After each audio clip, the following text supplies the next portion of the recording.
Salve gente, io sono Luca e in questo fantastico episodio volevo parlare del modo di dire rigirare la frittata.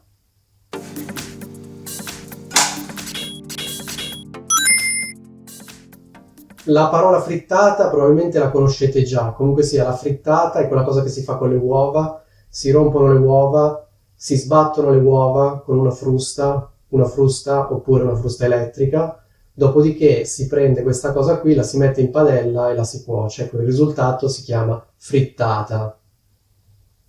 In particolare la frittata non va confusa con le uova strapazzate. Qual è la differenza? Che la frittata prevede che le uova vengano sbattute prima di essere messe in padella, no? Sbattute con la frusta e poi vengono messe in padella. Invece nel caso delle uova strapazzate, come ben sapete, le uova si mettono in padella, si iniziano a cuocere e poi le si sbatte, diciamo. Il verbo rigirare evidentemente deriva da girare, ha più significati, adesso non voglio parlare di tutti i significati di rigirare. In questo modo di dire rigirare significa rivoltare, ovvero se una cosa è così, rigirarla vuol dire metterla così. Quindi avete capito cosa significa rigirare la frittata in senso letterale. La frittata è nella padella, voi la rigirate, di solito facendola saltare la rigirate in modo che atterri dall'altro lato. Secondo alcuni la frittata va rigirata, secondo altri no. Comunque sia, rigirare la frittata in senso letterale vuol dire rivoltare la frittata. Cioè la frittata è così, noi la rigiriamo, la facciamo atterrare per così. Questo in senso letterale. Cosa significa in senso figurato? In senso figurato rigirare la frittata vuol dire stravolgere, ribaltare il senso di un discorso. Di solito presentando le cose in un modo che ci conviene.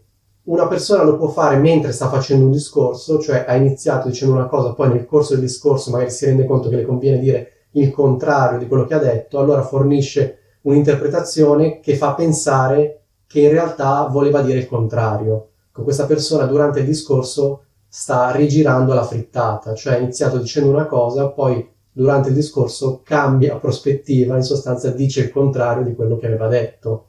Oppure può essere fatto a distanza di tempo. Per esempio una persona aveva detto una cosa, poi dopo un po' di tempo magari torna sull'argomento e dice il contrario o comunque fornisce un'interpretazione opposta di quello che aveva detto. Quindi in questo senso il modo di dire rigirare la frittata è molto molto simile al modo di dire cambiare le carte in tavola, cioè una persona aveva detto una cosa, poi si rende conto che le conviene dire qualcos'altro e allora rigira la frittata oppure cambia le carte in tavola.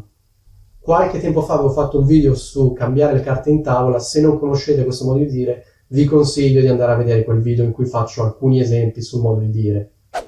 Rigirare la frittata poi può essere usato anche nel modo seguente, ovvero una persona dice una cosa presentandola in un modo che conviene a lei, noi ribattiamo ripetendo la stessa cosa però presentandola in un'altra luce, in una luce che conviene a noi. Quindi in sostanza questa persona ha dato la sua versione, noi diamo la nostra versione che mette noi in una luce migliore. Questa persona ci potrebbe dire sì vabbè ma adesso non rigirare la frittata, cioè non ribaltare quello che ho detto io, non dire il contrario di quello che ho detto solo perché ti conviene dirlo. Spesso poi questo modo di dire viene usato quando c'è di mezzo una qualche colpa, qualcuno sta accusando qualcun altro di qualcosa, questa persona accusata in sostanza presenta un'interpretazione completamente diversa e dice che in sostanza non è stata colpa sua, ma è stata colpa della persona che la sta accusando. E la prima persona potrebbe dire non rigirare la frittata.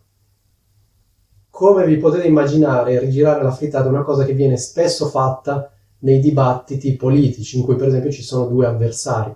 C'è un politico, facciamo finta di destra, un politico di sinistra, o comunque di due partiti che competono. Uno di questi due politici presenta dei dati o una vicenda in un certo modo, poi la parola passa all'altro che presenta la stessa vicenda, gli stessi dati in un modo completamente diverso, perché evidentemente a questo politico conviene presentare le cose in questo modo.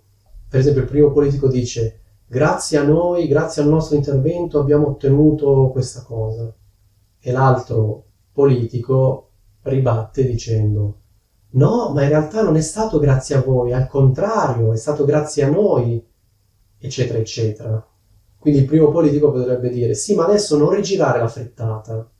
Quindi fondamentalmente rigirare la frittata vuol dire fornire un'interpretazione che ci conviene, un'interpretazione opposta o comunque completamente diversa. Come dicevo all'inizio, ci sono fondamentalmente due modi diversi di usare e rigirare la frittata. Una persona può rigirare la frittata rispetto alle proprie parole, rispetto a quello che aveva detto un tempo e fornire una nuova interpretazione a cose che aveva detto, oppure una persona può rigirare la frittata rispetto a quello che ha detto o sta dicendo qualcun altro e quindi fornire un'interpretazione diversa da quella di questa persona. In ogni caso, rigirare la frittata non è una cosa particolarmente bella da fare, infatti di solito troverete questo modo di dire all'imperativo come esortazione a non rigirare la frittata. Quindi in frasi del tipo non rigirare la frittata. Ecco, questo è quanto. Spero che questo video vi sia piaciuto. Mi raccomando, se vi è piaciuto lasciate un fantastico mi piace. Detto ciò, vi saluto.